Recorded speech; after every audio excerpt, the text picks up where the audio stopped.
often referred to as the law of machines. And it's a statement of conservation of energy. Machines don't allow you to create energy. They simply allow you to transfer your input energy to output energy, but the energy is the same. So the subscript I stands for input. So the force that is input into a machine times the distance that that force is input is going to equal the output force of the machine times the distance that that output is applied. So the little subscripts look scary at first, but just get used to them. All that is to keep track of which force is the input and which force is the output, which distance is the input and which distance is the output. So let's try looking at an example of how we would use this. Here we have an inclined plane. And what we want to know is how hard is this person having to push, assuming that there's no friction. So what we know is this. We have a distance that the object was pushed. That would be the input distance. So this person pushed the box this far. Since this person is supplying the energy, is inputting the energy, think of it this way. However far the person's hands moved, that's going to be the input distance. So in this equation, for input distance, we're going to put 24.6. 24.6 meters. Now let's see what else we know. We don't know how hard the person pushed, so that's what we're solving for, but we do know the weight of the object. The weight of the object in every one of these examples is going to be our output force. So in this case, the object weighs 184 newtons, so we're going to put for output force 184 newtons.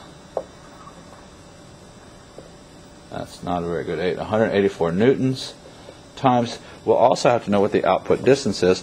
That is always how high up against gravity it was lifted. Not how far it moved, but how high into the air it was lifted. In all the examples we'll look at, we'll limit ourselves to these types of problems. In this case, the output distance is 2.4 meters.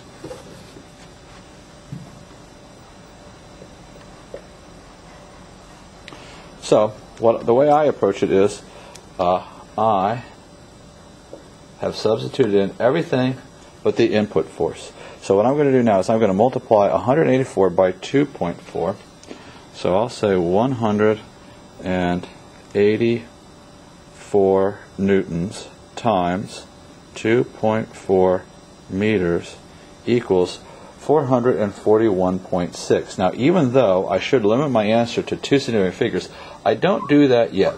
I'm going to do that at the very end. So 441.6, that's going to be joules, because a newton times a meter is a joule, equals the input force times 24.6 meters. Now what I want to know is the input force, but right now what I have is this equals the input force times 24.6 meters. So how do you undo multiplying the force by 24.6 meters? What you do is you divide both sides by 24.6 meters.